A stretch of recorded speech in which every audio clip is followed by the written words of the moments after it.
Kevin, buenas tardes. Muchachos, entonces hoy pues tenemos una bonita oportunidad en el marco de un seminario de energía solar que organizamos con varios departamentos.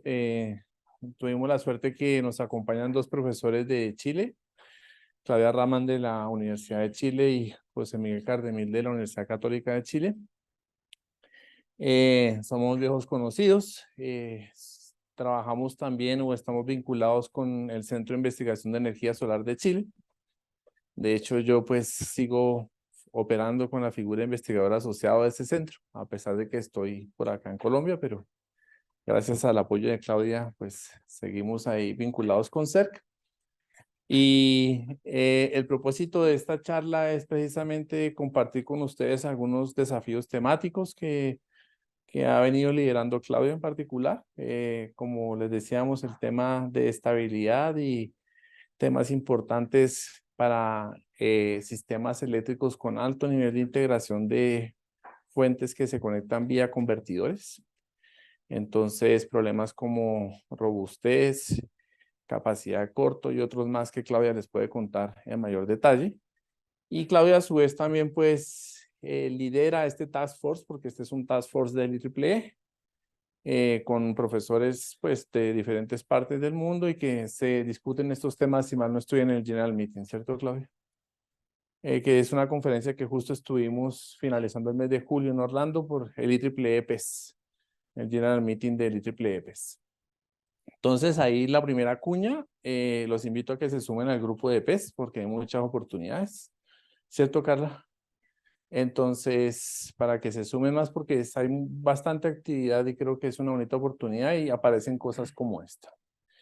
Y a su vez también como segunda parte tenemos a José Miguel, les va a contar un poquito de CERC, del Centro de Investigación de Energía Solar, y de algunas oportunidades también que hay de trabajo, de investigación posterior, por si alguno de ustedes contempla en realizar trabajos de investigación en Chile o similares, esa puede ser una bonita oportunidad. Entonces, también compartir eso con ustedes y para que sepan qué es lo que hace ser Chile y cuáles son los motivos y otras cosas adicionales. Bueno, yo no voy a extender más la introducción. Lo que sí los invito es a que participen de manera activa, hagan preguntas, consulten y hagamos de este espacio un espacio bien ameno para que le saquemos el mayor provecho posible, ¿sí?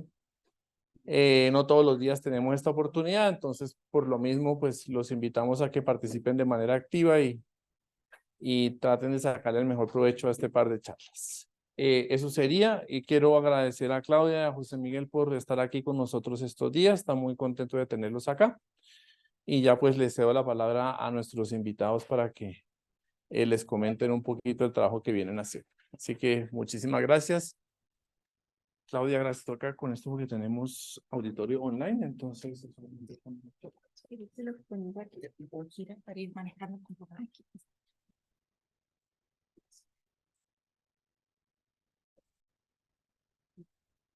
Hola, buenas tardes. Muchas gracias por estar aquí. Muchas gracias al profesor Guillermo Jiménez por habernos invitado a este seminario. Estamos muy contentos de estar acá. Bueno, hoy día yo les traigo una presentación donde la idea es resumir básicamente los principales resultados que se obtuvieron de un task force de la IEEE que duró 3 años, en los cuales básicamente lo que se hace es, comillas, redefinir estabilidad en sistemas eléctricos frente a altos niveles de tecnologías de generación en base a convertidores, ¿ya? O sea, básicamente con generación eólica y generación solar fotovoltaica. Entonces,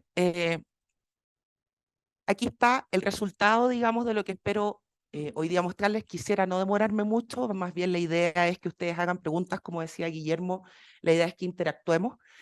Simplemente les voy a presentar los resultados. El reporte completo de este Task Force se encuentra en línea. Es un documento que es de libre acceso, digamos, no hay que pagar. Ahí está. Y básicamente este Task Force, contarles, se creó el año 2016 y se publicaron los resultados finales el año 2020. ¿Ya? Entonces, yendo directamente al grano, para poder entender la necesidad de redefinir el concepto de estabilidad en sistemas eléctricos, inicialmente deberíamos tratar de entender primero cuáles son los efectos que tienen los altos niveles de generación en base a convertidores en la estabilidad de los sistemas eléctricos. Y para eso me gustaría plantear un par de conceptos iniciales que, insisto, por favor me interrumpen si hay algo que no se entienda. El primer concepto que necesito aclarar es el concepto de robustez en sistemas eléctricos, ¿ya? En general, la robustez, tal cual como el significado que tiene para nosotros, digamos, en el español clásico, ¿ya? Representa básicamente una forma de caracterizar de manera aproximada el desempeño de un sistema eléctrico frente a distintas situaciones o condiciones de operación. En particular, un sistema eléctrico se dice que es robusto cuando su desempeño dinámico, ya sea frente a pequeñas o grandes perturbaciones, resulta, comillas, estable, ¿ya? Y obviamente es poco robusto cuando esa situación no ocurre. Bueno, eh, la gran pregunta siempre es, bueno, obviamente todos querríamos tener sistemas eléctricos robustos, ¿cierto? Y la pregunta entonces es, ¿cuándo tenemos un sistema robusto? Y aquí vienen dos indicadores que son bastante tradicionales, son los niveles de cortocircuito, corrientes de cortocircuito, y los niveles de inercia. Yo diría que son los indicadores clásicos de robustez. Los sistemas eléctricos que tienen altos niveles de corrientes de corto y altos niveles de inercia, uno eventualmente dice, este sistema debería ser robusto, ¿ya? Entonces, sistemas con altos niveles de corriente de cortocircuito e inercia son sistemas que a priori deberían presentar un buen desempeño dinámico, durante perturbaciones, ¿ya? Ahora la siguiente pregunta obviamente es, bueno, ¿cuándo tenemos esas características, verdad? Altos niveles de inercia y altos niveles de corrientes de cortocircuito. Y en ese sentido, tenemos que decir que son básicamente, hoy en día, bajo el paradigma actual, es cuando tenemos harta máquina sincrónica rotando, ¿ya? Los generadores sincrónicos han tenido históricamente el rol de presentar robustez o fortalecer de alguna manera los sistemas eléctricos, ¿ya? Estas máquinas giratorias que ustedes probablemente conocen bastante bien, primero entregan una respuesta inercial durante perturbaciones, desbalances de carga y generación, y adicionalmente, eso es de manera natural, digamos, por el acoplamiento, el acoplamiento que tiene el generador, digamos, con la frecuencia de la red. Y adicionalmente, inyectan altos niveles de corrientes de cortocircuito durante fallas. Esas dos características que tienen las máquinas sincrónicas hacen que uno diga, bueno, cuando tenemos harta máquina sincrónica, tenemos efectivamente un sistema robusto. Entonces, un poco la conclusión, y esto, insisto, es considerando el rol histórico de las máquinas sincrónicas, ¿ya? Es que cuando tenemos harto generador sincrónico y un sistema bastante enmallado también con altas líneas de transmisión, tendemos a decir que tenemos sistemas eléctricos robustos que se comportan bien durante perturbaciones, ¿ya? Em, entonces, dicho eso, entendiendo el concepto de robustez y entendiendo que los generadores sincrónicos han sido los clásicos aportadores, ¿ya?, de robustez en los sistemas eléctricos, la pregunta que viene es, bueno, ¿qué es lo que tienen las energías renovables con convertidor que eventualmente disminuyen la robustez de los sistemas eléctricos? ¿Ya? Primero, partiendo por la tecnología es totalmente distinta. Como sabemos, los generadores sincrónicos se conectan acoplados al sistema eléctrico, ¿cierto? Eso quiere decir que la velocidad de rotación de estas máquinas está acoplada a la frecuencia de la red. O sea, la velocidad de un generador sincrónico es, comillas, la frecuencia de la red, ¿cierto? Porque uno de los requisitos es que las máquinas deben operar en sincronismo. Y con los renovables, con convertidores, llámese generación eólica de velocidad variable o paneles fotovoltaicos, no tenemos este acoplamiento, ¿ya? Tenemos que estas unidades de generación se conectan al sistema eléctrico vía una etapa de convertidores. Y eso hace que la naturaleza de estas tecnologías sea radicalmente distinta a lo que nosotros estamos acostumbrados, que son estas máquinas grandes que están girando, robustas, digamos, en las distintas ubicaciones de la red. Más allá de la característica de conectarse vía electrónica de potencia, tenemos acá cuatro características que quisiese destacar. En realidad voy a expresar simplemente las últimas tres o explicar.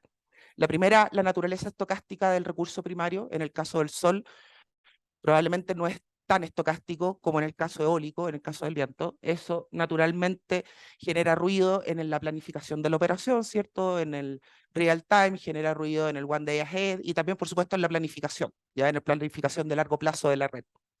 Eh, Después está la falta de respuesta inercial y bajos aportes de corrientes de cortocircuito. Estas dos características de las energías con convertidor son básicamente lo que lleva a disminuir los niveles de robustez de los sistemas eléctricos. Recordemos que los sistemas eléctricos son robustos cuando tienen altos niveles de máquinas sincrónicas, única y exclusivamente porque esas máquinas aportan altas corrientes de cortocircuito y altos valores de inercia.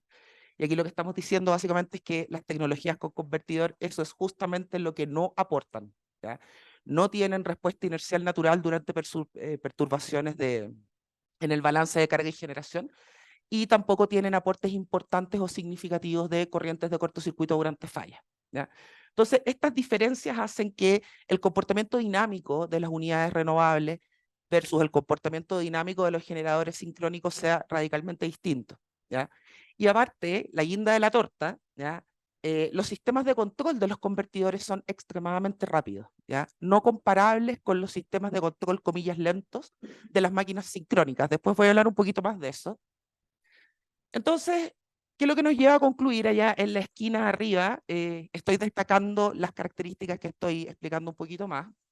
Eh, Esto de la falta de respuesta inercial y los bajos aportes de corrientes de cortocircuito de las unidades renovables básicamente nos lleva a que los sistemas eléctricos vean una disminución de su robustez, ¿ya?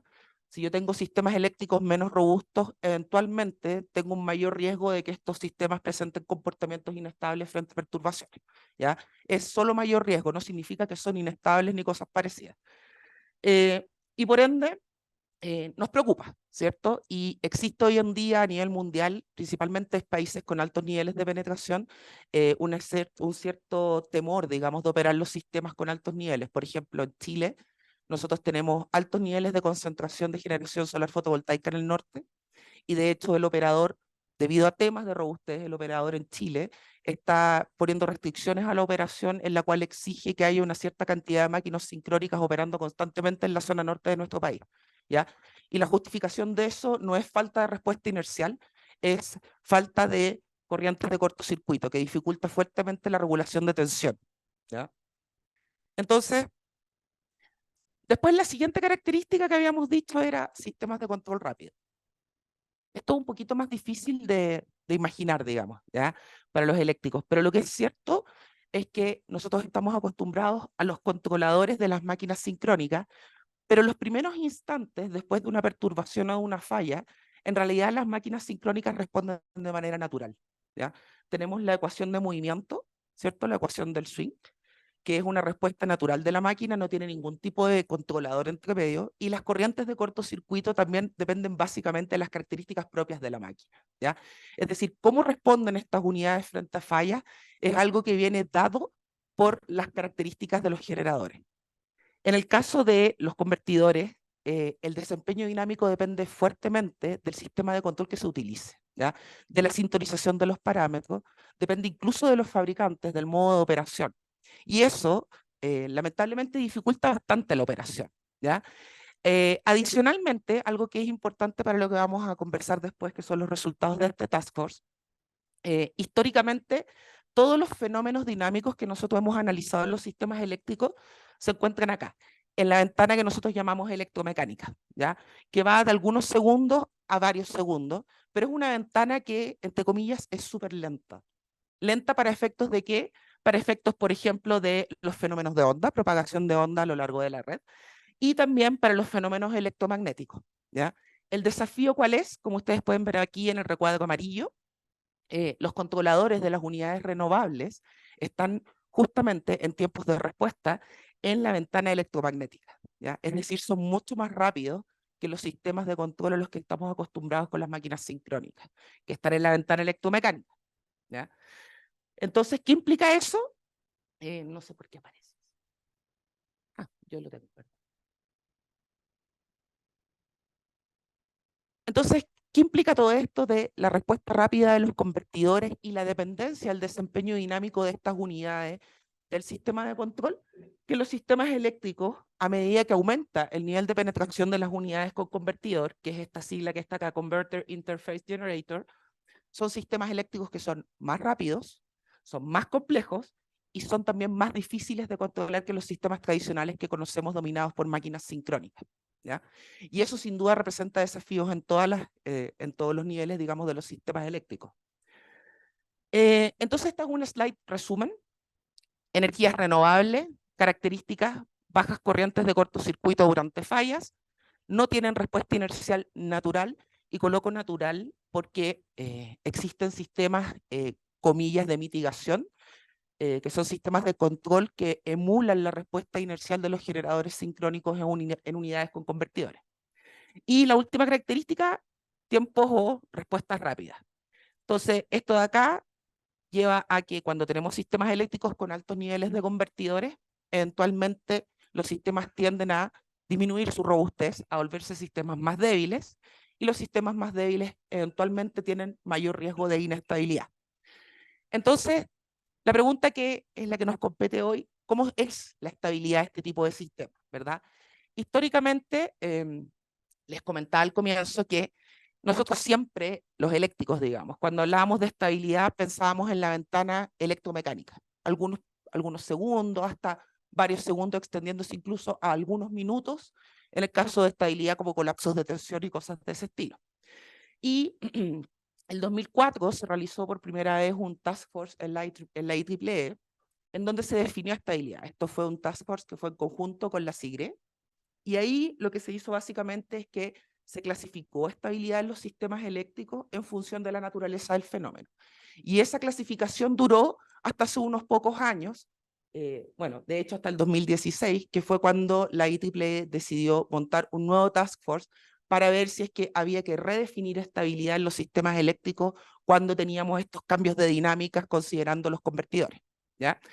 Y bueno, antes le mostré la foto o el pantallazo, digamos, del reporte, y también hay un paper asociado con eso. Bueno, los resultados también son de libre acceso. Entonces, ¿qué es lo que hace este task force? Este task force estaba compuesto por 2 investigadores. Agarra todo lo que estaba hecho antes en términos de definición de estabilidad. El task force anterior lo había liderado Prada Kundur. No sé si alguno de ustedes conoce el clásico Kundur del libro de Estabilidad y Control. Y en este task force agarra eso y se ve básicamente si cambia o no cambia, y si cambia, en qué sentido, y si es que aparecen nuevos fenómenos o no aparecen. Entonces, el task force inicial, el que teníamos al comienzo del año 2004 con la estabilidad clásica de sistemas eléctricos, analizaba todos los fenómenos acá en la ventana electromecánica, y este nuevo task force que entrega los resultados a partir del, del 2020, incorpora esta ventana que está acá, que toma parte de los fenómenos electromagnéticos que se generan en los sistemas eléctricos, producto de la incorporación de convertidores de respuesta rápida, ¿ya? Entonces la idea es ver qué pasa con el sistema cuando yo ya no tengo cientos de máquinas sincrónicas con tiempos de respuesta lentos en la ventana electromecánica en términos de estabilidad, sino que en vez de tanta máquina sincrónica, tengo elementos con respuestas muy rápidas en la ventana electromagnética. Y eso es lo que hace este task force. Entonces aquí, a ver, un momento, no lo tengo. Esta rama desde aquí hacia allá es la clasificación típica de estabilidad en sistemas eléctricos, ¿ya? Que hasta el 2020 todos usábamos y referenciábamos el clásico libro de Prada Kundur. Tenemos estabilidad de ángulo, estabilidad de tensión y estabilidad de frecuencia. Y acá lo que se observa es que en este nuevo task force lo que se hace es que se incorporan 2 nuevas ramas a los tipos de estabilidad o inestabilidad que pueden surgir en los sistemas eléctricos cuando están dominados por electrónica de potencia, ¿ya? Hay una rama asociada a la estabilidad de resonancia y otra rama que se llama estabilidad, la traducción sería algo así como desencadenada por convertidores, ¿ya? Y ambas ramas se subdividen en ramas dependiendo básicamente acá de dónde se origina el fenómeno y acá de las frecuencias que se están analizando. Entonces, en términos de la estabilidad clásica, ahí arriba a la derecha, ven que estoy con el cuadro rojo encerrando las ramas tradicionales, digamos, las que han existido siempre: tensión, frecuencia, ángulo. Esas 3 ramas básicamente no cambian, ¿ya? La definición de lo que es estabilidad de tensión sigue siendo la misma, la definición de estabilidad transitoria de ángulo y estabilidad de frecuencia se mantienen.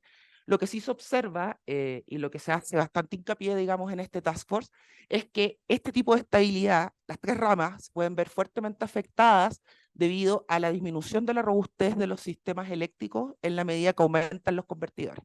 O sea, las definiciones no cambian, pero efectivamente sí hay un efecto grande en lo que es estabilidad de ángulo, estabilidad de tensión y de frecuencia también por la disminución de la respuesta inercial.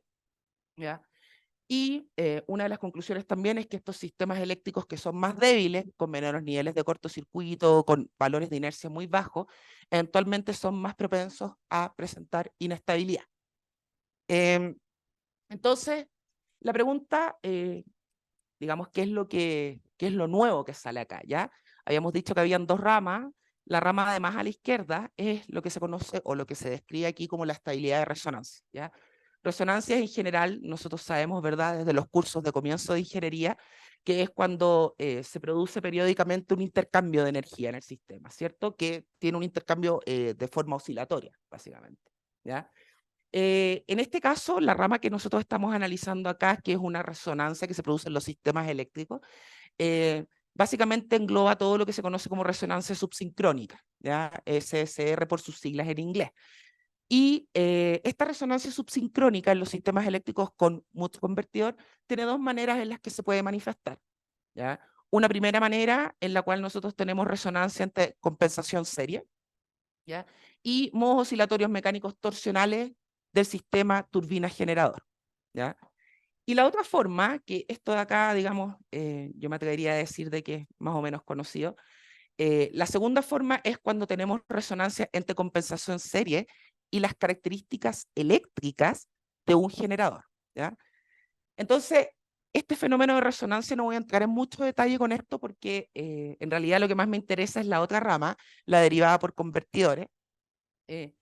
Esta resonancia subsincrónica, si ustedes ven, tiene dos ramas hacia abajo y las dos ramas básicamente se deben a estas dos formas en las que puede surgir la resonancia en este tipo de sistemas eléctricos. Entonces, las dos ramitas son la resonancia torsional, ¿ya?, que está asociada a este tipo de resonancia, y la segunda, que es la estabilidad de resonancia eléctrica, que también se conoce mucho, como les decía, como el Induction Generator Effect, el IGE, digamos, que es un fenómeno que ha existido durante mucho tiempo, ¿ya? Entonces, ahora, la siguiente rama, estábamos acá, ¿verdad? Y ahora estamos acá, la estabilidad desencadenada por convertidores. Esto de acá, la idea no es entrar con mucho detalle, pucha, qué pena, ahí están las frecuencias, digamos. Los sistemas de control de los convertidores son bastante complejos, ¿ya? Son sistemas con muchos lazos de control anidados, muchos de ellos, ¿ya? Y con tiempos de respuesta que van en una ventana muy amplia. Aquí, por ejemplo, deberían estar las frecuencias. Aquí debería estar, no sé por qué aparece eso, la frecuencia fundamental de la red, por ejemplo, en nuestro caso en Chile son 50 Hz, y acá debería estar la frecuencia de switcheo al interior de los convertidores, digamos, ¿ya? Entonces, los controladores que hay, o los lazos de control, son realmente súper variados en términos de tiempo, ¿ya? ¿Y qué es lo que implica eso? Bueno, eso implica que podemos tener gran cantidad de interacción. No quiero explicar los fenómenos con detalle, con lupa, digamos, pero en el fondo, nosotros, si se fijan, tenemos acá, esto de acá lo que trata de ilustrar, la idea no es que se vea, es simplemente cómo luce uno de los controles, un control simple de un convertidor, ¿ya? El control eléctrico. Tenemos un lazo externo que básicamente controla lo que es potencia, después tenemos los lazos de corriente interno. Aquí tenemos lo que es el PLL, que es básicamente lo que mide la fase y la tensión en bornes, donde está conectada la unidad. Y esto de acá es con los convertidores que existen hoy en día en el mercado, ¿ya? Existen otros convertidores que son más modernos, pero la realidad es que en el mundo hoy es este tipo de control el que se está utilizando. Entonces, la pregunta que surge es, bueno, ¿por qué tanto problema con este tipo de control? ¿Ya? Primero, la rapidez, ¿ya? Estos lazos internos que están acá son extremadamente rápidos. Bueno, después tenemos los procesos de switcheo acá, que también están del orden de los kilohertz. Y estos lazos de acá, los externos, son más lentos. Y tenemos acá el PLL, que es un lazo que básicamente el PLL lo que hace es que, comillas, sincroniza al convertidor con la red, ¿ya? Entonces, ¿qué es lo que ocurre? Nosotros podemos tener este sistema, puede ser un convertidor de 2 megas en una central fotovoltaica grande, ¿ya? Y podemos lograr que todos estos parámetros los sintonizamos de forma que este convertidor sea estable. Cuando yo conecto este convertidor a la red, lo que ocurre es que comienzan todos estos lazos de control a interactuar con los distintos elementos del sistema eléctrico, ¿ya? Y aquí interactuar, estamos hablando, interactúan con la red de transmisión, ¿ya? Que son fenómenos rápidos los que se producen en la red de transmisión. interactúan, por ejemplo, con los transitorios del estator de las máquinas sincrónicas, que también son fenómenos rápidos que nosotros históricamente hemos despreciado. Además, estos lazos de control pueden interactuar, los más lentos, ¿ya?, con otros controladores de las máquinas sincrónicas, ¿ya? Y en el fondo, cuando uno hace como todo el mono grande, digamos, por así decirlo, cuando uno incorpora grandes niveles de convertidores, lo que se producen son cientos de miles de nuevas interacciones a las que no estamos acostumbrados, que son muy rápidas y que necesitamos aprender mejor cómo controlarlas, ¿ya? Porque en general, por ejemplo, en el caso de las máquinas sincrónicas, el tema de la sintonización del ADR o del regulador de velocidad o los PCS es como un tema simple, digamos, y es algo que conocemos de hace muchos años.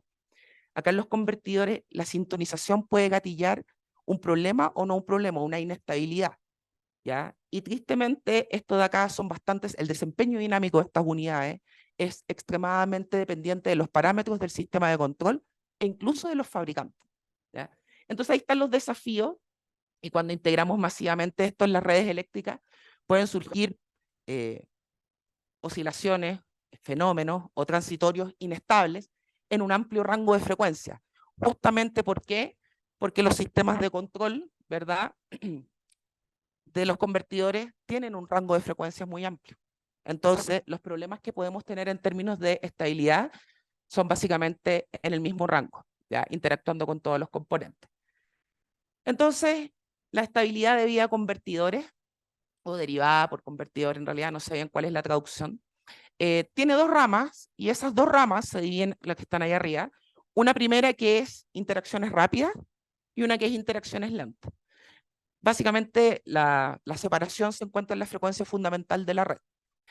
Las interacciones rápidas son aquellas que tienen frecuencias, en el caso nuestro, sobre 50 Hz. Ustedes tienen 60 Hz acá, ¿cierto? En el caso acá sería sobre 60 Hz, llegando a los kilohertz. Bueno, y las lentas son generalmente frecuencias que están abajo de la frecuencia nominal, no sé, llega hasta 10 Hz, pues acá puede ser incluso un poquito más, ¿ya? Pero para efectos de las dinámicas completas de los sistemas eléctricos, eso es lento, ¿ya?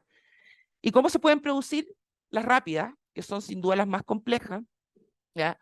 Se derivan básicamente por interacciones que se pueden producir, son interacciones rápidas entre los sistemas de control de dispositivos en base electrónica de potencia, y aquí no coloco solamente las renovables, ¿ya? No coloco solamente parques eólicos o fotovoltaicos, los SBC, los STATCOM también están acá, enlaces HVDC. ¿Con qué? Con otros dispositivos que también tienen respuesta rápida. Pueden ser otros dispositivos en base electrónica de potencia, o también puede ser la red de transmisión. Recordemos que la red de transmisión tiene respuesta rápida. Si nosotros lo modelamos de manera simple con el pi equivalente es otra cosa, ¿ya? Pero las líneas de transmisión en realidad tienen ecuaciones diferenciales y se trasladan a lo largo de las redes eléctricas. Lo que pasa es que nosotros nunca lo consideramos. ¿Por qué no lo consideramos? Porque decimos son fenómenos muy rápidos para efectos de la ventana electromecánica. Y las lentas básicamente involucran también fenómenos inestables o transitorios inestables debido a interacciones lentas, nuevamente, entre los sistemas de control de los dispositivos con electrónica de potencia, generación fotovoltaica, eólica, con otros componentes que tienen respuesta lenta en los sistemas eléctricos, como por ejemplo los generadores sincrónicos y sus controladores, ya que están más o menos en la misma ventana. Entonces, ya llegando al final, este tipo, solamente me gustaría destacar esta que está acá, que se supone que es la lenta que no se ve bien. Ese tipo de inestabilidad ya está surgiendo, ya que son las debidas al PLL, en varios sistemas eléctricos. En Chile tenemos un par de unidades que se tienen que desconectar constantemente por problemas de desincronización de las unidades renovables con respecto a la frecuencia de la red. Y en varias partes del mundo ya se está experimentando esto. Estas unidades, cuando presentan problemas de este tipo, que son interacciones lentas, digamos, principalmente cuando se conectan en sistemas poco robustos, ¿ya? ¿Y por qué? Porque los convertidores, ahí tengo el diagrama de control, este tipo de convertidores que se conocen como grid following, requieren una tensión, comillas, fuerte en bornes de forma de funcionar bien. Y si la tensión no es rígida, no es fuerte, o sea, tenemos una mala regulación de tensión en el punto de conexión, entonces este control que es el que se encarga de sincronizar todo esto con la red en el punto de conexión, este control se porta mal, mide mal la fase en borne, entrega señales equivocadas aguas abajo los lazos internos y externos y hace que el convertidor finalmente inyecte corrientes equivocadas con respecto a la situación y el estado del sistema. ¿Ya? Entonces, simplemente contarles esto porque este tipo de problemas de estabilidad ya somos varios países que los hemos enfrentado y hay que darles una solución. Nadie me ha preguntado nada, no sé por qué es muy fome, pero se supone que ahora es la oportunidad. Fíjense, no, voy a dejarle las diapositivas a Guillermo. Acá me salté esta sección, dado el tiempo, pero acá coloco los desafíos. Hay unos desafíos bien entretenidos, se los dejo para los más curiosos y si tienen interés me pueden escribir. Pero, por ejemplo, un desafío, no sé, que yo encuentro choro o entretenido, ¿cómo vamos a regular frecuencia en un sistema sin máquinas sincrónicas? ¿Alguien tiene alguna idea? Ni una máquina sincrónica. Si no tengo máquinas sincrónicas y tengo que la potencia generada es distinta a la demandada, ¿cambia la frecuencia?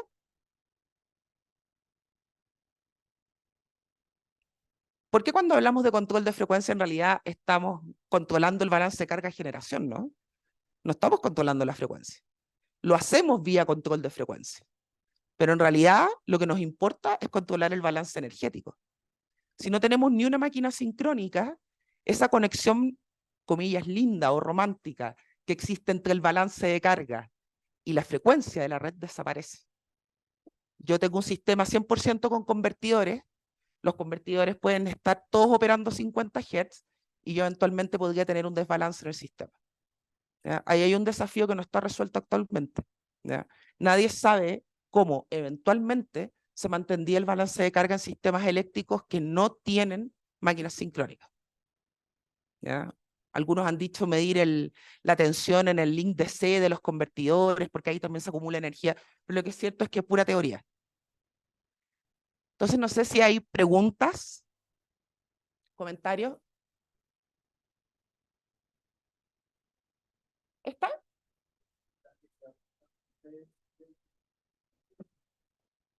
A ver. ¿Está? Chuta, estoy. Esta.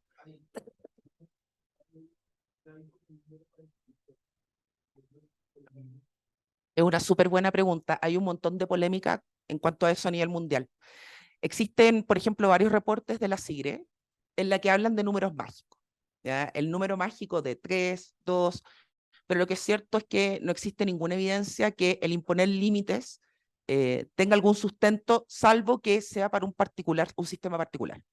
¿Ya? O sea, puede haber algún límite razonable acá en Colombia, ¿ya? Que no tiene que ser igual en toda la red, ojo, puede ser distinto, ¿ya?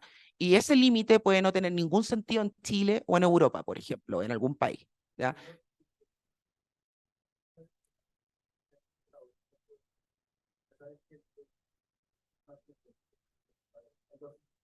No existe ese número y hay harta polémica con eso porque todo el mundo, o sea, somos ingenieros, ¿verdad? Lo que queremos es un numerito que hay que respetar. Eso no existe, ¿ya? No existe y la verdad es que yo creo que no va a existir nunca una regla, ¿ya? Porque depende de las características particulares del sistema, depende del tipo de control que tengo en los convertidores, depende del tipo de máquina sincrónica, incluso depende del tipo de carga que tengo, ¿ya? Del nivel de enmayamiento. Entonces, generalizar, digamos, lo único que haría sería probablemente terminaríamos siendo conservadores, imponiendo límites súper grandes y generando barreras para la inserción de renovables. Yo creo que la solución no va por ahí. No, es lo que yo creo. No sé si hay algún comentario. Sí. Unas aplicaciones que sean la utilización de electrolizadores, que pensarían en electrolizadores que tienen una respuesta dinámica más robusta que otros electrolizadores para poder transportar su tubería de hidrógeno y que sea entonces la solución energética ya concentra en sitios en donde se consuma electricidad o hidrogeneras para el transporte vehicular. No sé si esa podría ser una solución, si la han consultado. Debido a que cuando tú dices que todos estos sistemas saldrían cuando se amplía la capacidad instalada, pues para electrolizadores utilizar, no sé, un grupo de paneles que no sean una capacidad instalada demasiado alta y que el transporte de equipo sea por no que ustedes han visto A nivel general, el tema del hidrógeno en Chile está como bien de moda y yo creo que está como de moda en hartas partes. Yo la verdad, bueno, ahí Jota, tú también tienes tu... Sí, o sea, es que yo realmente no le tengo mucha fe al mercado, pero no sé, tú has hecho tus estudios de eso, ¿no? Es un tema, las inversiones las hacen siempre 100% los privados, no las hace el Estado. Y en el caso de los hidrógenos, los electrolizadores, sean celdas PEM u otra tecnología, los estudios hablan de que tienen que operar por lo menos unas 4.000 a 5.000 horas como en un año para llegar a precios competitivos del hidrógeno. Como un número así un poco grueso. Y eso lo hace como sumamente difícil porque la cantidad de por mucho que se vea una gran cantidad de energía, es una gran cantidad de energía que se está como perdiendo o no aprovechando en una ventana muy pequeña de tiempo. Entonces no logras como operar el electrolizador una gran cantidad de tiempo suficiente como para amortizar su inversión. de cualquier manera, eso en comparación con el requerimiento de toda la energía generada en los parques, pues ahí que habría que hacer un balance, porque eso es 100% rápido. Sí, pero lo que pasa es que pero ahí últimamente hay otras alternativas que están tomando fuerza, electrificar consumo, entre perderlo y pasar resistencia eléctrica y ocupar calor, o sea, generar calor para procesos industriales en el norte de Chile es algo que está tomando bastante fuerza, ocupar bombas de calor, gran parte de los procesos de la minería en Chile ocurren entre 50 y 80 grados y incluso las mineras consumen más, las mineras la minera de cobre claro, que procesan óxidos consumen más calor que electricidad inclusive.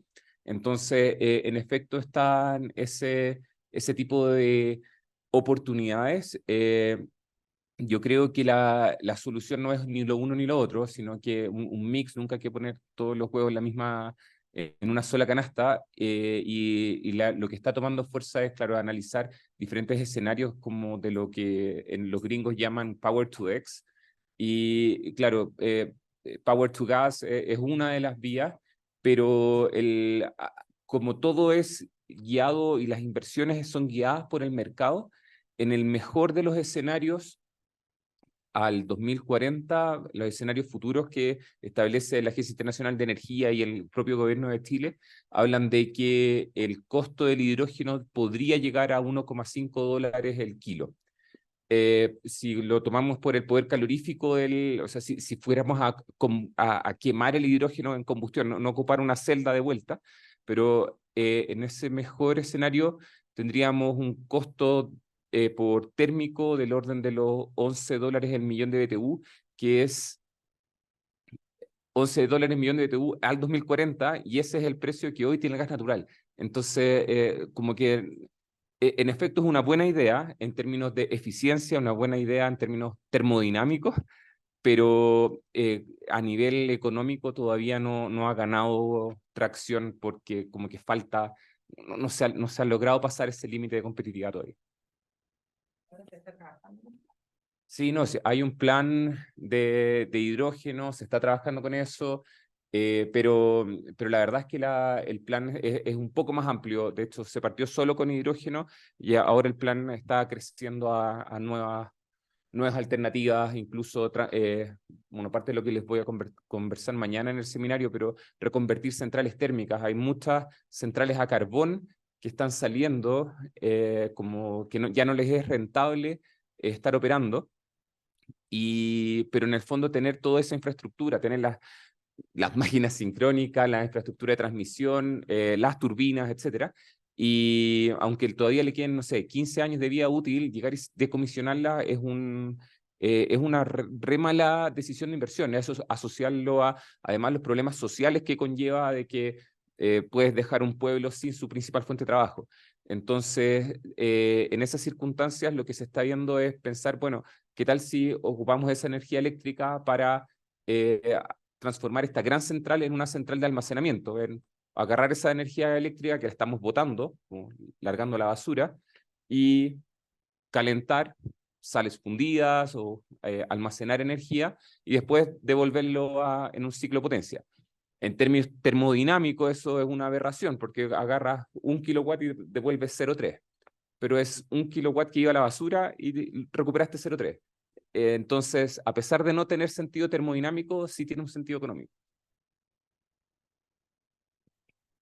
Si no, mañana no van a ir. ¿Sí? Ustedes determinan la producción de dinero a partir del SCR, pero hay otro indicador, el SCR, no sé qué diferencia hay entre los dos. Sí, es que el Short Circuit Ratio es un indicador que habla, es un poquito distinto, porque ese indicador lo que dice es qué tan robusta es una barra en la red dada una central que se conecta en ese punto. ¿Ya? Y por eso es que el ratio es dividido por la capacidad nominal de la central. ¿Ya? Cuando yo hablo de SCL es el nivel de corrientes de corto que hay nomás. ¿Ya? En el fondo es que yo me paro en la barra, calculo el equivalente Telin y 1 dividido por es lo que yo más o menos mido. ¿Ya? Más o menos, es una estimación. Pero el ratio es básicamente porque hay muchas normas, por ejemplo en la normativa alemana, que se exige un mínimo SCR para las unidades de generación que se conectan en cualquier parte. ¿Ya? Entonces, con el SCR yo puedo tener una barra en la red que es muy robusta cuando yo conecto una central de 5 megas, por ejemplo. Pero si quiero conectar una central de 300 megas, la misma barra es débil. ¿Ya? Y por eso es que el SCR es un indicador de la robustez de una barra dada una central que yo quiero conectar. Esa es la diferencia. Estos de acá son indicadores de las barras, independiente de qué es lo que conecto o no. Haciendo varias simplificaciones y siempre recordando que es un análisis con pequeñas perturbaciones. Lo bonito es que cuando uno hace ese análisis en un sistema convencional como el nuestro, las frecuencias de los modos que aparecen, asumiendo que están en la parte real, digamos, negativa, etcétera, ¿cierto? Están todos en torno máximo hasta, no sé, 3 Hz, ya digamos. Y cuando uno empieza a meter convertidores, uno observa cómo los modos empiezan a aumentar de frecuencia. Puede llegar hasta el orden de los cientos de Hertz. ¿Ya? Que es justamente los fenómenos asociados a esta rama nueva de fenómenos de estabilidad asociados o derivados por convertidores, ya que son fenómenos más rápidos con frecuencias muy altas. Hay una pregunta acá y yo creo que con eso terminamos porque Guillermo me había dicho que era hasta las 6, que nos queda una presentación más. Dice, si un país su generación es 100% renovable, ¿se puede tener un nodo Slack con únicamente generación no convencional? Sí. El Slack, no sé, yo me imagino que acá se entiende básicamente igual. La barra Slack es siempre la barra, digamos, que está compensando los deltas entre generación y demanda, ¿cierto? Sí, se puede hacer con convertidores, se puede hacer agregando lazos de control a los grid following, que son los que tenemos hoy en día, o con grid supporting, hay como varias formas. Lo que pasa es que hay algunas de esas que todavía no están probadas en los sistemas eléctricos. Y en general la operación en cualquier sistema debo tener una barra Slack. ¿Ya? Eso es como no es solamente que lo ponemos en el Newton-Raphson para poder solucionar las ecuaciones, digamos, ¿ya? Ven que es típico, uno cuando es estudiante cree que hay que ponerle Slack porque si no, no se resuelve el sistema, digamos. No, es verdad, necesitamos un Slack en la realidad, digamos. Y se puede con generación renovable. El problema en realidad es cómo vamos a poder saber cuando tenemos un desbalance. Eso es lo que no es trivial, perdón, en sistemas 100% renovables, porque yo puedo tener desbalances de energía, o sea, puedo tener mayor generación que demanda o al revés, y la frecuencia va a seguir siendo 50. Ese es el desafío. Y yo creo que eso para que José Miguel les presente lo último que tenemos, ¿les parece? Después igual les puedo dar mi correo si tienen algún interés o pregunta. Gracias. Soy Miguel Cardenil. Yo, junto con Claudia, trabajamos en CERC Chile. CERC Chile es un centro de investigación en energía solar y ha sido como un viaje, una construcción de una plataforma bien interesante que partió hace ya 11 años. Y un poco queremos contarles sobre las actividades que hacemos y algunas oportunidades que podrían haber de investigación, si alguno de ustedes quiere continuar sus estudios, quiere hacer una pasantía o simplemente quiere visitarnos para conversar y ver juguetes solares también va a ser de todas maneras van a ser bienvenidos. Claudia es la directora del centro, yo soy investigador principal. ¿Puedes avanzar un poquito?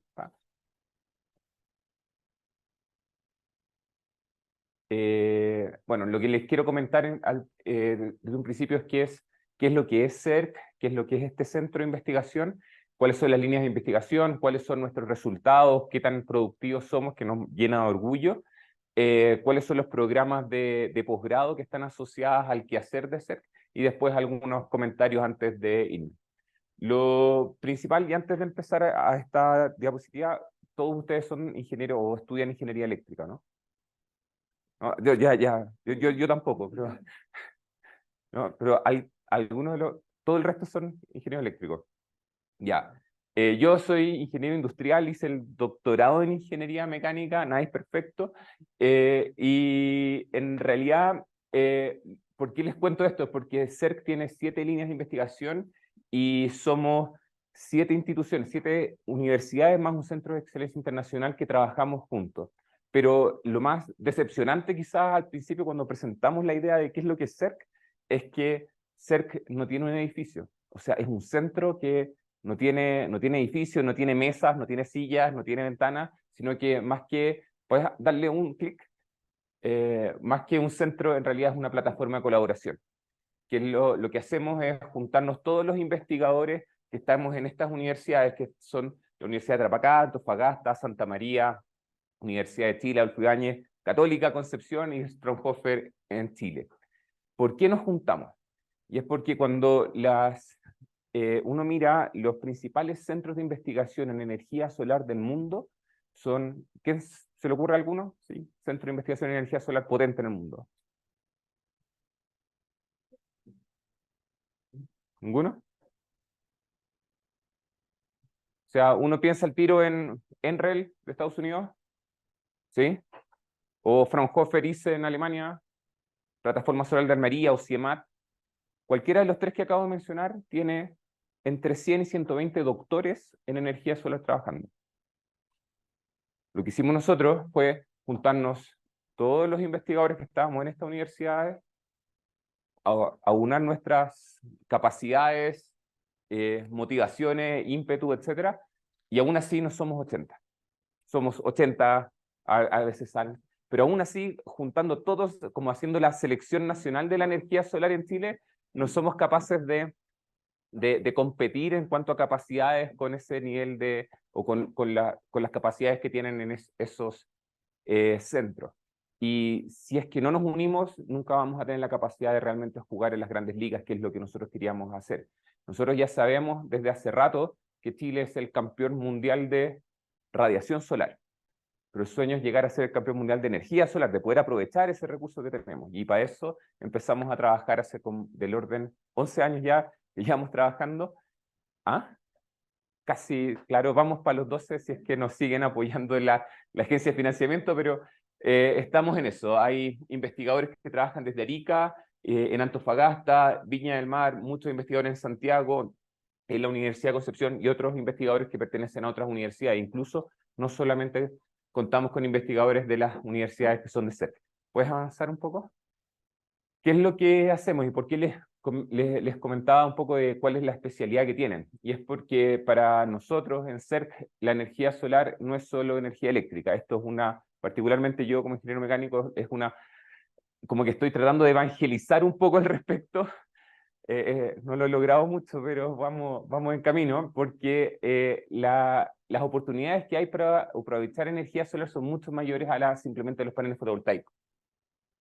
Tenemos 7 líneas de investigación: tratamiento solar de agua, sistemas de energía, ciencia de los materiales. Aquí muchos científicos trabajan a nivel de moléculas, almacenamiento de energía, electrónica de potencia, desarrollo sustentable y sistemas y control de procesos industriales. Si se fijan, tiene bastante ingeniería eléctrica, pero también hay ingeniería mecánica, ingeniería química, economistas, abogados, antropólogos, etc. Es un centro interdisciplinario y la idea es poder ofrecer y desarrollar conocimiento nuevo para masificar el uso de energía solar en Chile.